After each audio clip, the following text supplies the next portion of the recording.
nusa ti ve o chỉ vậy đấy riding chung chang racing valley zo chen che ka duwa chan chu man dia trophy te vala ha ha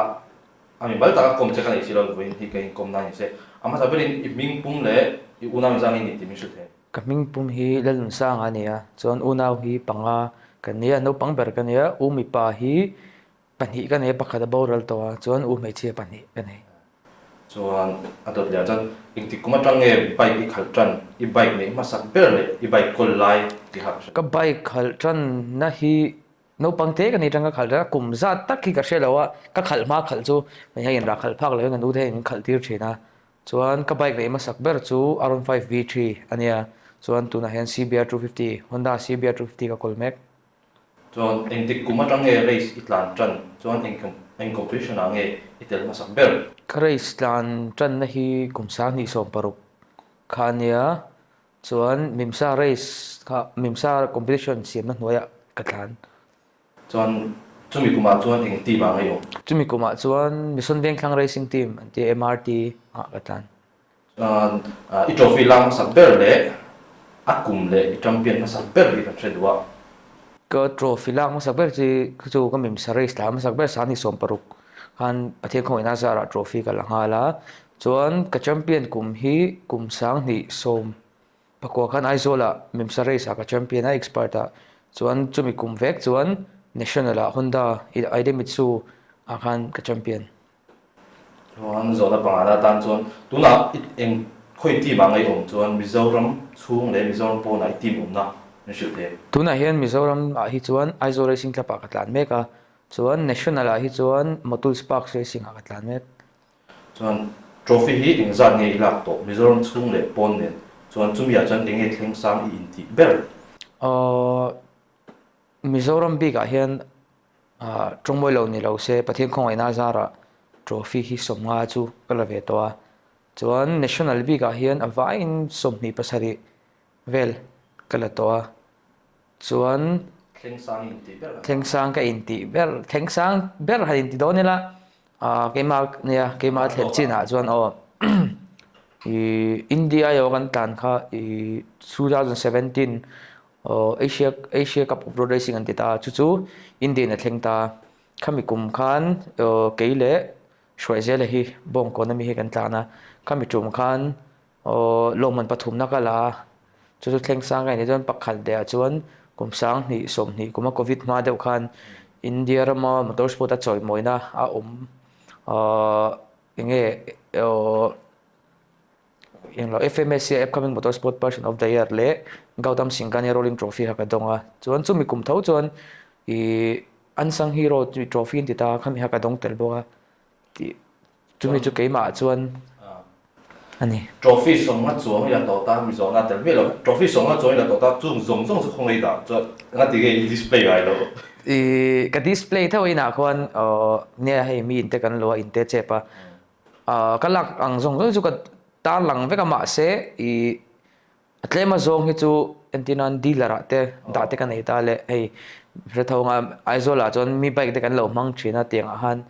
ka trophy hi som pali do ni chu ka kol tir mi dang chuan nun sa 58 tin mi dang ton sia cha enge 58 hi ing na enge I thlan chan na te he mi number hi I thlan na chan 58 ka man chan hi chu MotoGP a keima na ka ngai san weber MotoGP kan en na kan hriat thiam ve tran te ka ngai sa ve Marco Simoncellia racing number ani wangal le ama boral to wang le ama ka ngai san na lantir nan 58 ti ka mang chuan racing hi enge mu da chuan ei zon nan tla ti nia racing hi sports a chuan ni sports dang te kawa soi chiat lam ni lawin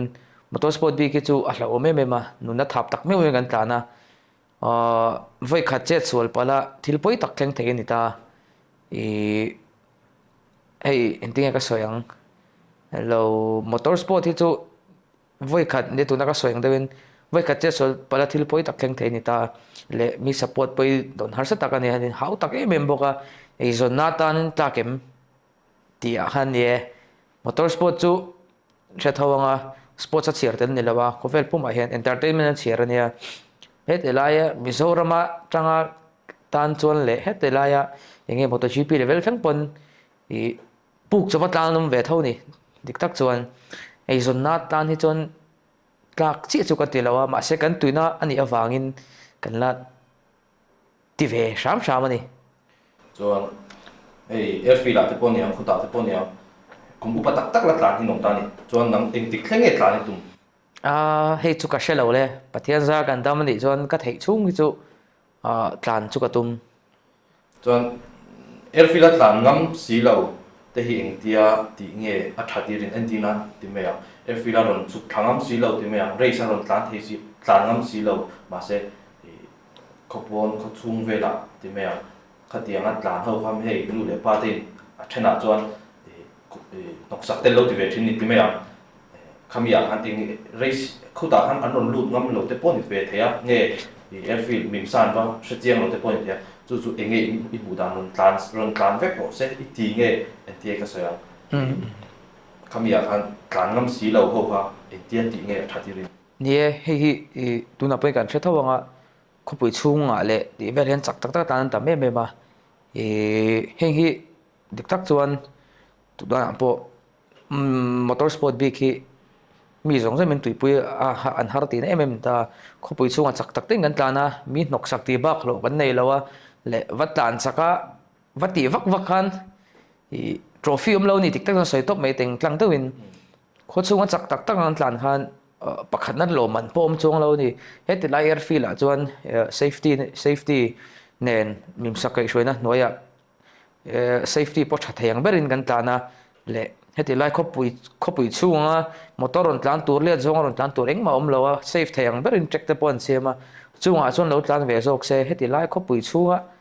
in fo kha hlokna atam vak lo ni le kan tlan duwa mason kan du le chon airfield la hian on tlan se kati chuan national te hun sang ra te local ikal tok to te sia chumi a jan thei bible chang pha nei in nei ngai nge bible chang ei du ber bible chang du ber ti hian kan ei nuala philippi bungli chang song pathum le sam number som pariat na sam number som pariat chang som thum pani na kha chuan tun hi emi national pakhatna hi voi khat lang ani lo ha ani nge ni lo kum sang ni som pakwa khan pathian kong na zar honda khan voi pakhat na hi azonin voi sari kania pathian kong na zon abaka pathum na le pani na kala chuan ma chop dang nem anything nge hei tlan le da tu te hei tun kuma voi jang ei tlan le don ti vel te le ma chop chim lo shi tuna hian national hi kan jin meka round hi kan lai mek ani round 3 kan tan zau chia round 3 round 4 round 5 aloma round 3 hi thale september 30 ra le thlato pa jin angai do na chu round 3 le round 4 anianga chuan chumi zowa national kha round 5 khan da kum january dei ni don awang khan abak round 4 zowa kha chuan hete ai zola kan race nei kha chumi da ka impo cha le nga lang chuan I dream bike ka dream bike chu Ducati Panigale V4 ai zol han chi lo Panigale V4 chu racing low hi tui dang nem nge hidden talent tang te nem racing lo dang sports chu katuya anuam katia motor mi enge bike racing kati ma hian football te ka khel ve thina chang le badminton te ka khela tuina big chi ka nei lo ni ma kha chon ma se anua khan motorcycle racing big hi ka lu chi chuan kumno pangjok te le lo tlan thar tu te ta na cha dui ne ni hei hi tuna hian mi zo ta ka chon tuya ka ngai poimo ber ne mi zo na kha tuna hian ai zo la re sa po hian ni chia kumno pangte de thade ude no mani kan buaina ber chu roi thei thila hen kan filim lo lu tuk hi kan nau te a po an ming chu ka soi kher lawanga ka ngai poimo ber ani heta ming an ron share chho tana kan du ai main roi thei thila kan buai zia sportsman kan ni chuan nie ti lo thei du thu sa mani ma se kan lo ti ni pon a hun le mun hi om ve a sportsman kan nia kan tuina ani chuan bike tuna po bike racing an tuya eng line po ni ro se bike racing an kan tuya ni chuan thei topin niet beidon chang po mang khata khan mani hin fui thar le thinila te rei pe ngai ni motorsport chu dik tak chu wang chon tu na kan nau te lo tui ve ro tlan te po i roi thei thi lai fi li mangu i thian te kha kan wangai sul bi ke ti na ne lo ma se poi mo ber chu ke ma ni kan ne thian te hian thil sual hi min ti lui tir mi lo wa du thang tu chu ke ma ni kan ne chu wang chon bike racing kan tuya kan ti ni chuan thei to pin i kanin pu cha anga i enge discipline thatakin neila mani in thunun thei bokila chu chu apoi mo ka ti a thak khop mai tu ai se ka zo ke pong nei dan chen ni chuan i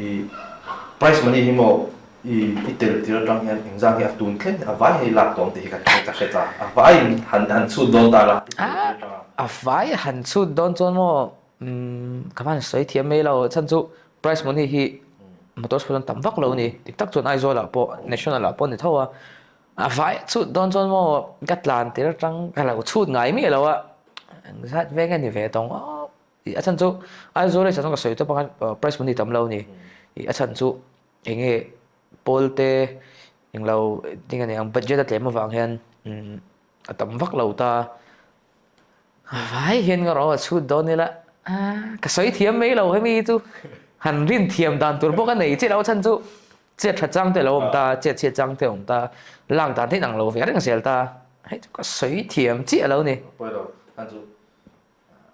an noi te ka tu ni don lo shim shim ni ani chu ni ve to mai te ma se chu ta po hian je ka se a tam lu tuk thei chong lo tu tu lo ma se mi dam hian hei claim le lu ka she thiam ka ta la ha chu i lo tel to zong zong a fan an noi tel tu lo lo ve to tho a vai chu chuan chuan kut lampang mimsa lampang han soi don ta mimsa tu na akal da ni thai tiem tan la se ti nai ne emo price money hi a thai tiem nia i mim sakal dan hi a soi thei vak chu kan ne lo ge po mim san hoi rider ve tho kan ya tunan kal dan a hi chon i tha chu ka tia ma se i claim chon i min support la ve ka ti mi lo wa tuna hi min support thal to kan ma ni wanga tun din phun thleng dei kan ni ta ma se i achina kan sweng kan lut le lo nga budget at lema wang hen tik tak chuan kum khat budget hi mim sa hi ka hria chuan noi thum le tlem chawania chu ta chuan kum khat budget a kha kum ti rang dong hal ngai lo ni mim sa po hian sponsorship zongin di han race te an buat seya chu ta i ne wa hen hau tak em ma chami an budget a po kha an hmu hal mai bi an sponsor sanga tinga race le entry tanga tling khom thrin ni ta chu ti lai kara chuan hei phai te kan han sin ta mim sa thei to pi min support a alomom boka alomom po ma se hei ai tun ai tha hian tlema i enge te ka soyang mimsa ka ba soi sel na ne lowin tun ai tha support na hi i rider chuan kan la phut ve ni top mei te ang achan chu ni e i budget lem je ka soi thowa ma se hei ai tha hian i entinge ka soyang i rider te hi min support tha se motocross an ni emo circuit rider kan ni emo i 100% tunai 100% min support lo ka ti nan ni lowin tunai tha hian i min la support le se chon price money nia chu tuna ka soi zo de chi a price money chu ni atam vak thei lo ni dikha chon national a po hian national kan price money don le aizo kan don hi ang de ureng ta ma se ko ta chuan ka soi to pang national la chuan entry po to ani entry po hi sangko le ti dei nia mimsa na chuan ale thok ang ni chu mimsa chuan tlem zong kan pe mai ta sang khat zanga vel te ni thrin ka she ko ta national chuan sangko le zani nge sangko zanga nge ti vel dei nia entry a khan khata khan tayar te min petel ta i khata po khan ni kum ka she so ni kum atang khan one make ani lo hi chuan tuna kan tlan na national lo big a hi chuan i price money ngai lo ni ma chuan national champion to pania khata khan ka hria so chuan championship an price money so mai thei ka she lo ta chuan tun ni kum atang khan e price money ron da tel ani chu pakhat nei sing khatania pani nei sang ret ve pathum na sang a chu ai zone en ai nang de odeng ani chu ma se ai zone chun chete chun tam deu chu tuna ka soyang de mim sa po hen tran te mi han lak pui se a chan chu race kan tlan do na racer hi nei lo fe kan tam lu tuk a chan chu i hau tak em bike te kan hoa tire thar te leilo nga ya practice na mi tire man sa ti han kan mang cheve ka kan eng lawa tayar thar te lenga practice na tu race na tu nen chu tiang ka zong zong kan in sen ngei to ve chun price money hi chu up ve shat se chu ka ti cái sự tiệm in phát gần ha cho anh FMSCI tụi hay vất làm này hay sẽ chiang lâu lệ hay vất làm na thì sẽ chiang lâu thì nó mà thì mấy anh national thì tất bằng hắn hay phai rồi tất bằng hắn cho nên mình soi giáo sắp tới đấy imo FMSCI hi nie ka soi thiam dan chuan Federation of Motorsports Club of India ti ni ta hei hi India rama inte ka soi ngo khiding tu ber motorsport ta alien berang ani me enten hai ta po mimsa tiang do tai pian hemi FMSCI noya hian National Racing and Kim Racing hian boy an bot sai ve kan ni chu chu engtinge hei tuna po mimsa noya circuit racing te motor drag te motocross khatiang che khan FMSCI hi chu a pui ber ani mei a bu pui ber heta engtinge ka soi fe thiam chi lo ma se chu ka soi ang deuh chuan India ma chu poi mo ber tiang motorsport te khami o khiding tuang ber ani mei cho ít trophy lạc rồi hay ngồi hay là tụt bớt rồi chu sina ka soi no ka hlun ber chuan India yo ka lak le chu mi choi mo na ka don chu bây giờ mình bùi thế hiện hay ai hiện racing thì tụt dây tiền nie hei hi tuna hian min hlut pui se kati a chan chu sport janga hian sport janga kan va intia ka soyang o engtinge kan va thik bi ke tin ani lawin ne motor sport chu in tui pui har ve ni tik tak chon na china kan soyang che khan ko chunga chak tak tang tlang kan la tamani hei hi in support hi har em zan re beng cheng tak takin kan tlan heng hi ka soi ve du chu atam zo ki mim sarai dar kan ni lo ni he chu ka soi ve do ni a chan chu tlem kan soi zau de lo anga mim sarai ste om do na me kan practice a bike te kan lo thon kong thina ni ati lai mim sarai dar tel tur ni mi lo po ka bike lo thon kong ve du tok exhaust lo over ve du tok te lo mani khang kha tiang ve lang kha ni ta chuan khami kha mim sa po han share in tun tum race kum ti race tang khan stock exhaust fek von ti ta hemi ni wang hian atlan beng sing tamzo ke chu mimsa rider kan ni lo ti min riat sakse ka du boka tin mimsa hian in kai shona thatak an neya mimsa rider hian tina tuna lo telang ni ta ni la mimsa hian tiam chin amlo ni shem top thei ni hemi kan ni awang hian et tlema zong chun lo mei thei ma se atamzo ke chu kan ni lo ti min riat pui se ka du rol in tunai tha hian support na tha hi don ve kan chak rider hian mình bùi thế tụt đầu dọc xe chu ai dom hian hei ai men lut pui deuh se muốn ăn tên lâu cái ne o khatiang khai te ka soi thiam dan chon vaing lo pui loi ro se ka tin ni lo ma se tun aya support na tha hian min support se ka ti cho hai sản kích thích là ta đó motocross thì tán có ai hiểu rồi motocross mo san ni som paru khan ka tlan ve se to ni ma se atimi chi hi kan ni lo ve deuh boka le hei keima line pa chon circuit racing ni bang hen le motocross ka thalu to ni ma se pathian khoi na zara motocross a hen lo man chu ka la ve to tawa long tlai a hen an nei chu min ne gelia sa hen pakhat na ka ni ve to a mingin soi ve re a chon motocross su ka tlan ve to thin ma se ka tui lo to pani lo ma se tu na kan line a chon nge hei national te kan lo sin ta hemi ni wang hen in lem pal chan ste a sa na wang hen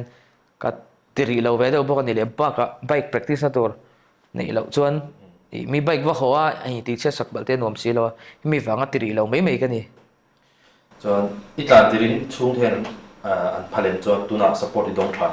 katlan tir ma sak ber chuan support na chu ka dong lo chiang khop me a kanu le ka pa hian phal wak lo a ma se ka tui ti chun thea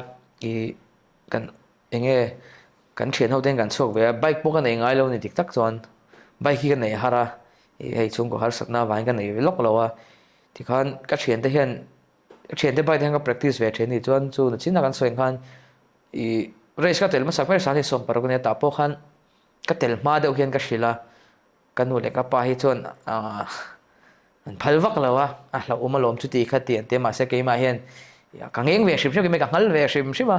soi top mei te ang keima hian tuina zong ai soi se sak ngai lo chu wang chu ka tel ve duwa chu ti kha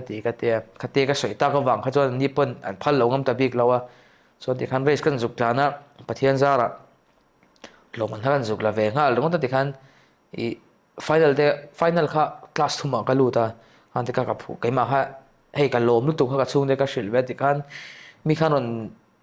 tira po min la support chi chaw da ai avalo mom ve chu ti kha ti non te ma se hei khuna kal zela tu na chuan min support ber tum ne to ka chung te ko nau ten chuan KYT helmet hai khung trin ta Oh. KYT ne hen contract hi in sign ti han lo ta ni in ti in sign ta ni bulin in tia bul tan ngei ni KYT ne na bul kan tran dan hi chu nikum national ka zuk kal khan round true ka zuk round true tang ka zuk tlan ve a khata khan KYT nei tu pa ber hi kan manager pakhat hi min biak sakani a chan chu KYT ken thak kha street use ani wang han lo phal lo a chuan ta khan kan team manager hi min biak sakta chuan khata khan KYT nei tu pa khan i kan lo ing lo don ne kan lo sponsor don ne chu ti khati lo ti hlawa khata tanga in hra chho kan nia chuan kata khan full support chi na ka lo ni full sponsor chi angin helmet kha min payment sponsor chu ne thau ta ma se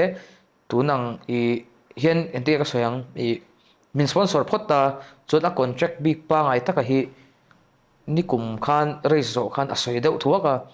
a shan pen official din let mail ating aron thon chenga chu ti khati aron tia ma se kha po ka base hi chi lo ni dik tak chuan i hei engting ka soyang kan kal le do em do lo po engma kala shelo ta national hi chuan ti khan min ron a hnu kum tun kum tir ning ka share mail a he mi ron thona chuan kalo ka chiara an ma ni ti khan hei tho puina angkha agreement eng lo tur khan agreement a hian tun kum chhungang ni ta kum khat contract ka sign puya ti vel ani e chuan zon hei pathumang thotin kan zo do ni tungai racing hi tui tir che tungai mentor chuan entin nge national hi tlan tran dan ne i ka tuina hi chu kan u ming po kan soi mai nga na nau te ani ta ama hi no pangte atang chu china tu lir hi ka lom be shim shim ni chu ara islam ma sak per han kan latte na u pang de chu kala ni chuan ta khan ama tu ye wang hen le kan u ta tu en tam ve wang hian colony ve la khan khami tanga bike racing tui chho kan ya chu na ma poi ka mentor ni hal ta i ama hi omlo serang chuan ti top mai teng pathian zara chu ni vek thawa ama na min ti puina azara tun din mun thleng hi kan ya hau pok anin hauna bike ka khal thiam harani chan chu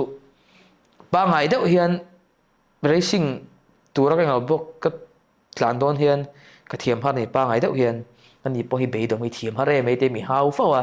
ani hi i tiang thin rim na deuh te min hau na te kha omlo siang chuan tun tim hi ka thleng lo nga mai ka ben ton ne chuan ka national ka bultan dan hi mi pon min zot fawa ming soi lang ngai lowa antia an ania ming mera in soi hi thil nom lo ni wang hin ka soi ngai lowa sang ni som pasari Suzuki ina isola selection ron nei han ta khan i selection hang ka tling ve hlo ni pathian zara ta khan hau taxi zin kha ke mani chung ko din mun tang chuan flight ticket man te hotel thel man te kha chu enge thil har takania chon kan u pakhat kha abula heng ka thok thina ni flight ticket dor hi nei thina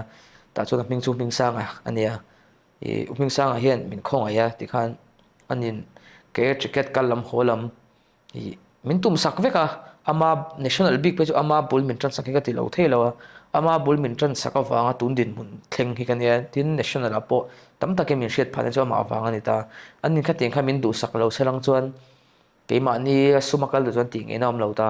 ania min du saka wanga tuna national tun thlenga lakal the hi kan ni chuan rui ke thil le riding hi engei mu dan rui the thil le riding hi chu ni sports ai ni veka i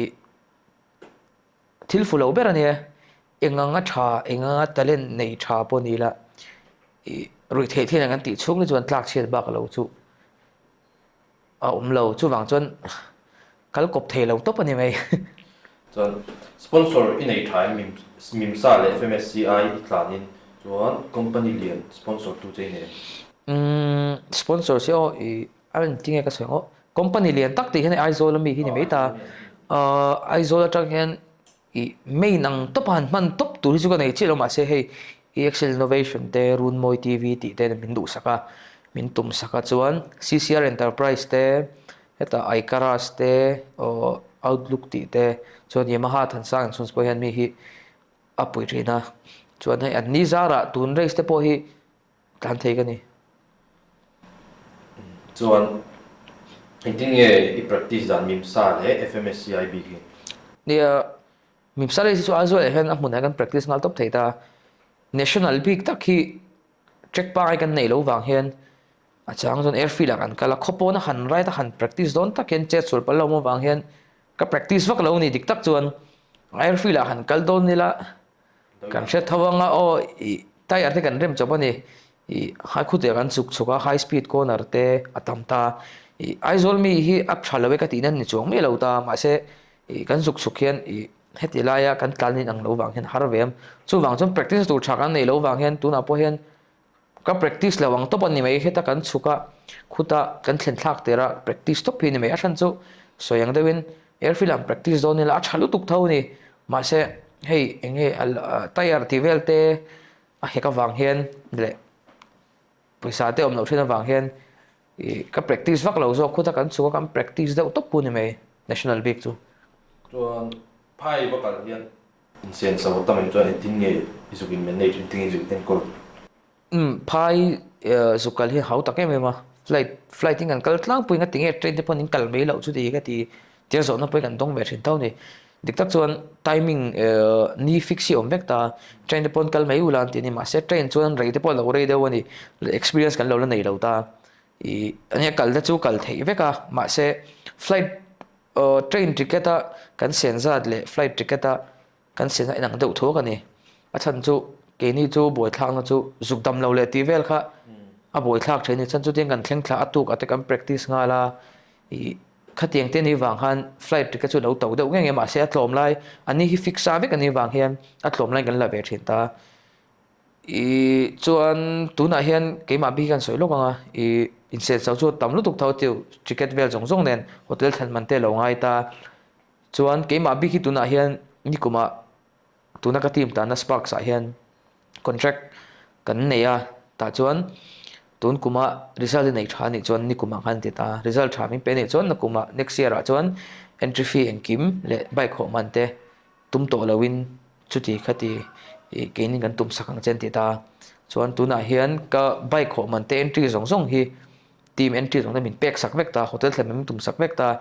khata in sen sau tam lu tuk tur ha ke ma chuan I atlem ve deu ni chu air ticket le enge moni man entinan ma se hotel min tum ka ti khan kan thling thlan zang le kan vei wa na man chu ke ma ngin tum vek thau ta kan thlen thlak ti zan hotel ate kan thleng ve thau ta khatiang ni wa ha ke ma chu na zia ma se chu ting bo in sen sau chu na thau mimsa race event hi kung khada voi di om hi atop tiam nge he a hian om tam deuh sei ti ye mimsa event hi na china kan soyang na china ka soi tong deuh khan budget at lema wang hian mimsa tan po hian thil hi han ti hluai hi har ve ni kum eng tik kum nge sani som paru kha don mimsa race voi thu ma siama khami bak lo kha chuan ala siam le ta mi lo ta chu chu ni hei national de kan lo jin ve a kan tlan ta aizol hi kum tir april tha kan tlan kum top december a de te kan tlan ta age pazau se dik tak chon kum khata hian enting ka soyang voi thum tal li chu om thei se a thei sha mi chu na chan chu I aizol poi tren na ve ni dik tak chon soi top me te ang I enge heti laia kan event ne a chuan mizoram a chuan a lian per ang khani ve ta I kum khata in voi thum tal li chu om thei se ka ti chuan tun rum national a ti tlan khan tinge I tlan ton nu chan khami kha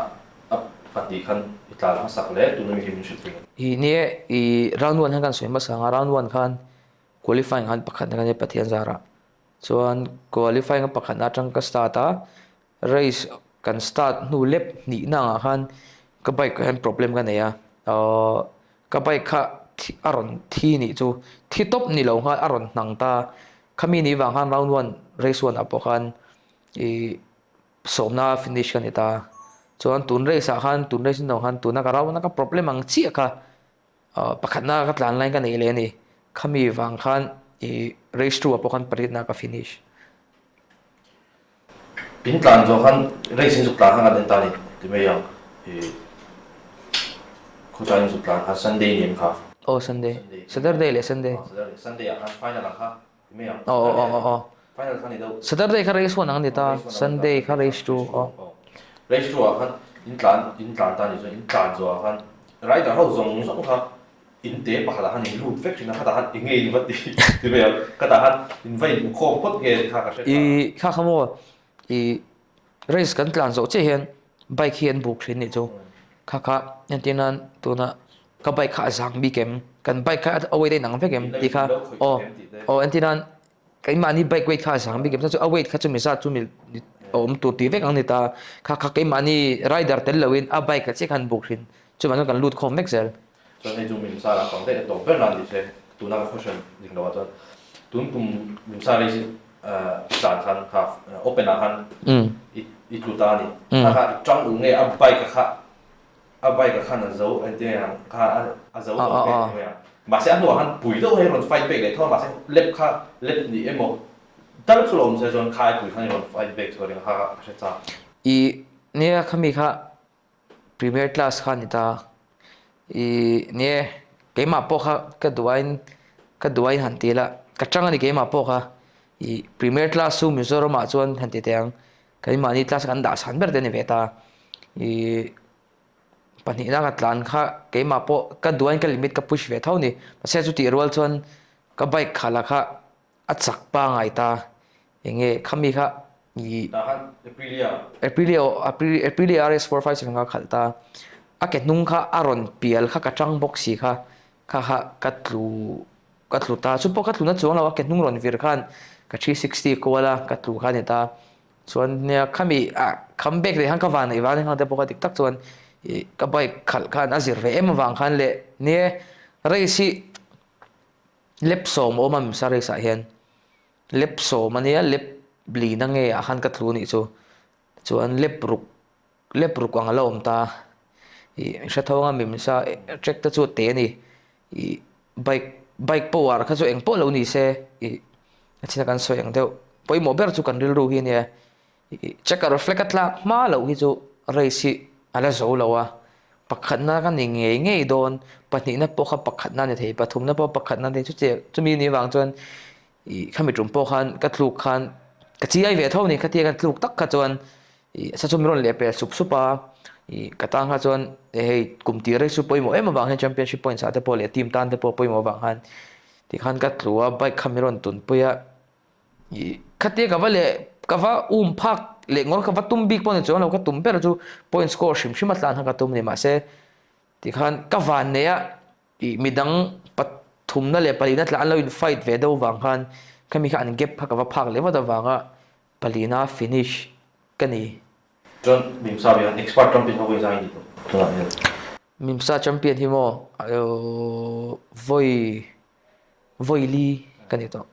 so Instagram ma hian ask me question ha nang ma zo du an nei te ha kan da ve mo so khami han hau a vai chon ti lo ma lang sal bi zo racer ni tu hian enge poimo iti racer ni tu chon chu ni china kan soeng do khan i teima tumru ngai bo ani keipo ke career hen bedon changa al tuk ma se i kan tuina line ani to kan thlang to am professional line in poi mober chu teima tumru na le tei rei pe hi poi mo ani i voile khata khan kan du te kha kan du na kan bathleng nga loi big lo ke po chu ngai to la sang ni som pasarin ka tlana national po ti khan tan lo kum te po kan ei ve thau ni chuan ti khan nuwa sani som pasari ka tlana som pare da ka tlan lawa sum har sat na wangin chuan an sani som pakwa Honda ka tlan le ya tiang covid 10 nia i khami ro kan soi zau lo nga covid 10 nia kan chan sha zong kha ti mai tiang ka hlau ve ni ke pon khata khan ka va in soing lo van la ma milo ngai sak lo la i Honda factory seat kha India Honda factory seat ka changa ni chu ta chuan covid ani wang khan Honda kan manager te kha miron phone a covid ani wang kha kal thei lawa chuan kum ni ngot kha miron phone ka kal thei lawa an mani po han engkim kan ron tum sakang je i flight ticket zong te po chu ti khat in ron te chuan aizolan shikem wang khan asin thei lo ka sin ta lo ta khami ni wang khan chu sang ni som ni khat ni thum ni alo sang ni som ni khat ni niang ka chu national ka kal lo to pani covid wang le chu kum ni to bang Honda im ron bia chuan khami covid englo ani wang khan kakal thei lo ta chuan nu kum sang ni som ni pania khan i kanin bedeu rewa ma se in som chi khom to lo ni chuan kha tiang ani kha chuan dik tak chuan national po kha tan kha chuan khop kha nei to lo ni ma se kum sang ni som ni pathum khan kan u te hei kiwei nei tu henry te min tu saka prosto ka khan ka zuk tlan ve zo around ni kha ani min tum sak veka engkim ka kalam holam cricket zong zong bai khom ande min tum sak veka zukal ve zo ma se enge prostock to expert class ni ta india rama anda san ber ti la ka soi su lawang ta hanga zuklan ta experience su sani som pakwa ka kalbak lo kha ka voi khat kal zukal le na ne ta kan sum sen te hau ta ka wang khan ta kal chun zum thei ta lo ta chuan akum le sani som ni palin kum khan tuna ka team tlan da hen miron beta hey ru se siam tharan ne ya ama kan expert ai tlana ma se kha kharu charon siam thara wang khan tun chuma hian mami khanang mani honda class ani wang khan novice kha khami won me ka tlan how big ang kha novice han tlan le thei ni chu chu ti kha ti ron tia balo mom ve ka te ma se chemical tur po chon sumangai ni dik tak chu chu ne ka soyang dawin ka tan chon chan som to lo ni ka ti ve ka pom thiam thlap ma se enting ka soyang tum lo deuh han hei pathian lem ruat kan hrelo ni ka beidon to lama tak tak angani ti khan miron bi a flight ticket po ka nei hlei nem du ron chuk ro ron kal lo ti ro ni lawa flight ticket te to sia chu ti khati ka ti mimsa te min lo biak saksinula president te ta shwe de lo bechun an ti dan tan ni me ke ma ron kal te chu ka du ma se sum le pai zo ke ni ka ti khan mimsa te nin bia mimsa im be khoma ti khan engtin din mani khan ka kal ve ka zuk kal ta sha mani har sa deuh chung khan ti khan ka zuk thlenga eng ni eng entry te min lo tum saka ti khan loman te ka zuk la vele ni chu loman pathum te ka zuk la ta ti khan tunai KYT te po de ka beidon to lama ka ti khan enge thil kha ka soi thema ton pathian rem ruat ka enge kan hriat lo zia le chun sina ka soing che tei rei pe ngai zia beidon lo beidon chang po ka nga ka chung te po min hriat pui lawa hei tra chang te po ka nei ve ni beidon chang ka nga lu tu ka ti to lo mai do man le o ti chang ka nga ve ma se ka tong trai na ka dil thina pathian enge ma ta na a tha ni chon remin ruat sak thin ka ti lo thei lawa chuan ti khan tiang khan ni ta ke YT te don po beidon top lama tiangang hei ne ke ma tan chon he tiang hi KYT te pe chu soi zau lo kila ka dream ve ni tiang hi ti ka mo ni chon chu ti khati ti a ka lo soi ve chin ni helmet te po ti khan hei tuna chu na soi tu dak soi ang chen pathian em rot kan lo hriat lo zia hi ka te ver hen chu wang chon tuna min zo nang deuin beidon lo te rei pe hi apoimo ka ti chuan a vai chuan ti lo mai la kan chu hei kan zo ka in zo sang ta hang wang rider tha ni tu thian tire tha angai nge bike tha si sa angai kher itm hi ne tuna te chuan tire tha te tam to a kan tlan tir khan ti ve khang langila kan tlan tir khan tire kha brake pad ori po kan mangai lo ti ve la ni tuna te chuan bike te tha to a tire te po tha tam to ni poimo ber chu mani kan poimo a hoti lai national te po ka soi lang lo thei lo a hei chepo lo mi lo ngai sak lo la national te po ko ta te po stock tire kan mang ve ka ni dik tak chuan mase stock tire ani ro khan MRF na sponsor bang han race compound pe deu ni ta ni mase race compound vati kan heti lai road tire ne na danglam na ka om vak lo ta a compound het ang lo deu ani mei ta chu bang chuan poimo ber chu keima ani ka ti tire wang antinan tuna tire thadeu nei la ke antinan tire thadeu lo nei ta la tlan de thei vak sir om ziom lo chu bang chu keima ani poimo ka ti he chu ril ru poimo right don hian thi sen lumnan ruisi lawa in zel hi poi kha chu mani kan poimo ma se in chi kha chu ni chi chung lo right don chuan airfield a pe chuan rui chunga tlan han phal lo chum ni ro phal nang mimsa hian shik em ma breathalyzer pon nei veka chu wang chuan kha mi thi sen ti lumnan ti kan te kan chana ngo imo pakhata chuan ril ru hi taksa fit hi ngai ni dik tak chuan taksa hri sela fit pa ngai chuan ru te poi lo huai ni taksa fit vak lowa voi le ka thil ti tum to pi harani chu wang chuan ha in zeu ka chu ti chi vak lo mai dei ni mizo riding a tui tak tak te ta na a cha du เนี่ยที่นักสวยงเดียวเจ้ากันก็เราสวยกว่าเจ้าตอนที่นับพอกันถุยเดียวกับเราสวยกว่าตัวขัดตับไปหมวกติเขาก็สวยอย่างกันอีจู่ก็สวยเทียมนั้นจนเตะเลยไปข้าไปหมวไปโดนเราหมอจู่ไปหมว hemi tunga pon Daniel nen kal ho ta hemi zo na isa upright ma brother Daniel a compete pui ania brother Daniel a ngai dan le ata ni nge diเนี่ยเฮ้ยโจน่ะตั้มเบอร์พอดีตัวน่ะ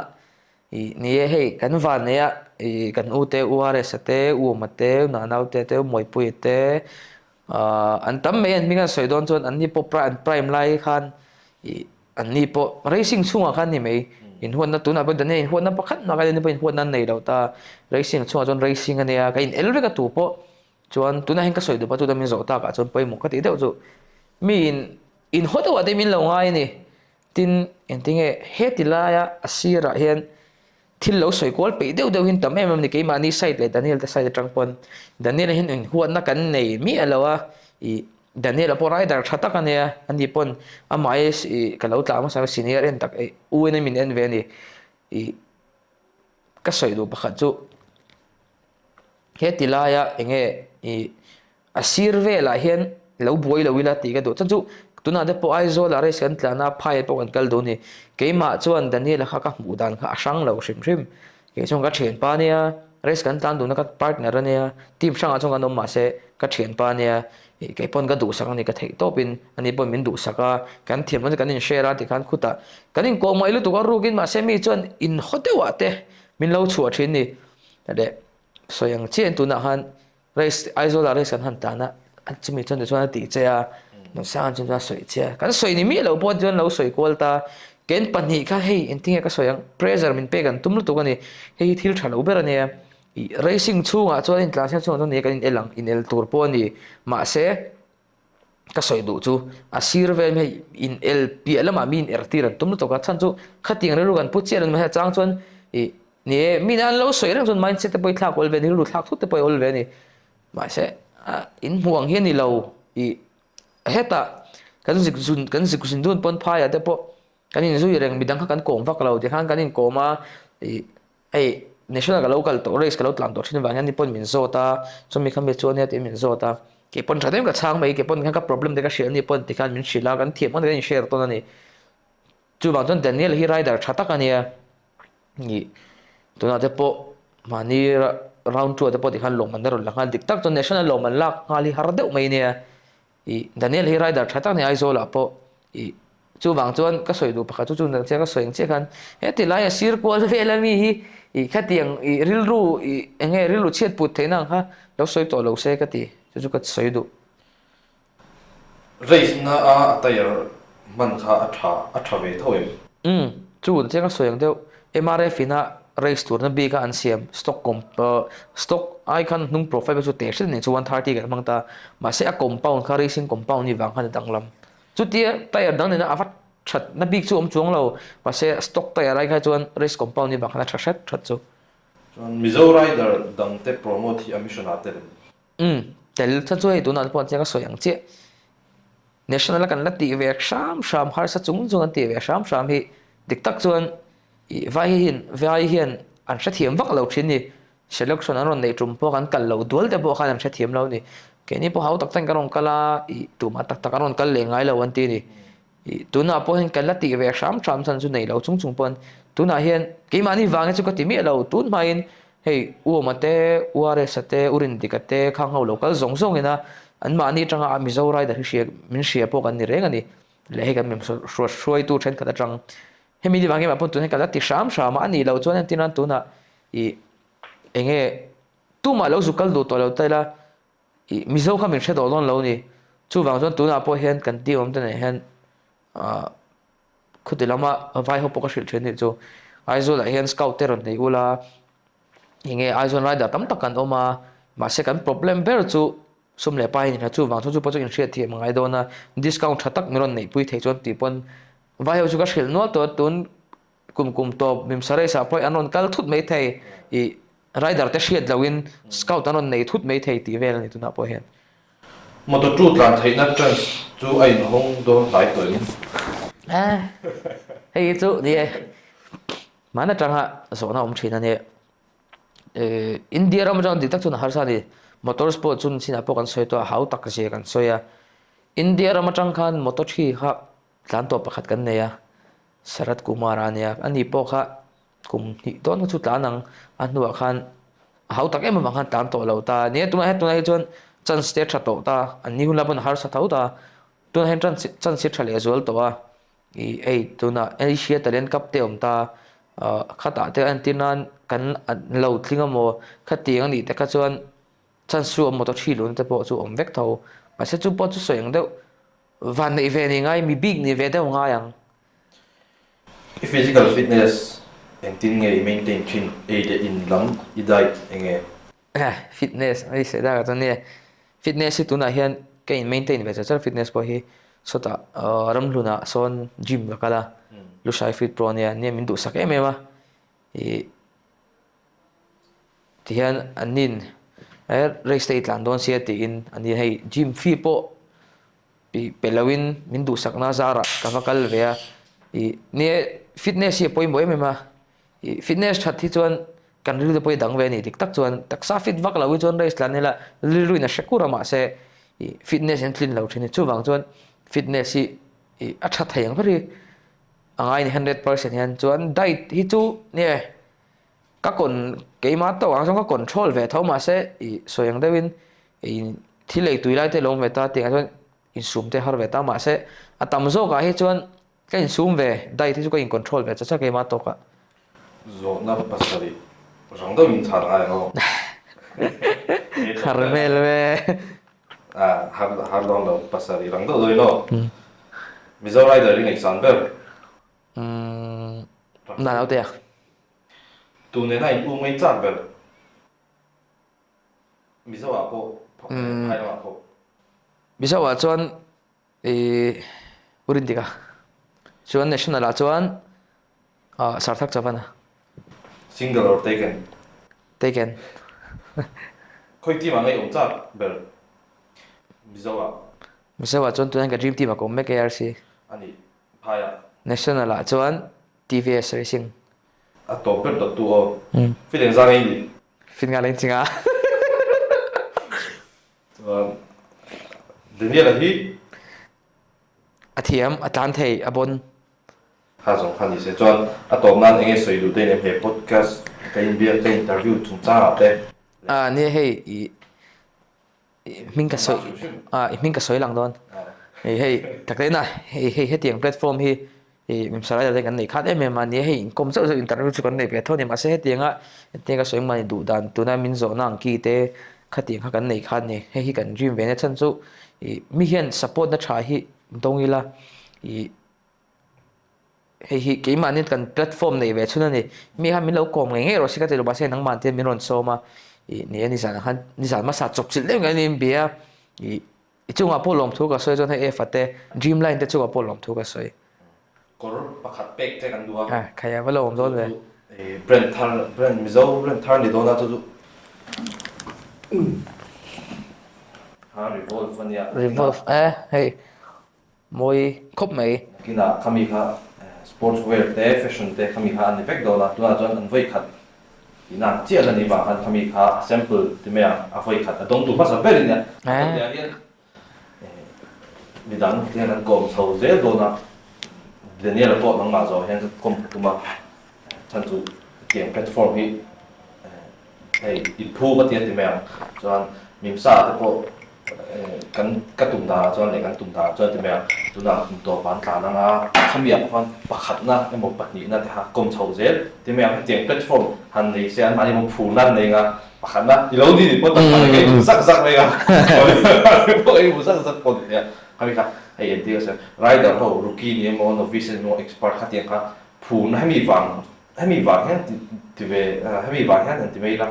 phu na lo nei thi nan he an mai ko mi dang plan lo sia thi nan le he promote chho je nan le dia kan ti chho bek bek jon tu ku tang pang national level ti han an lo mai su nga ti me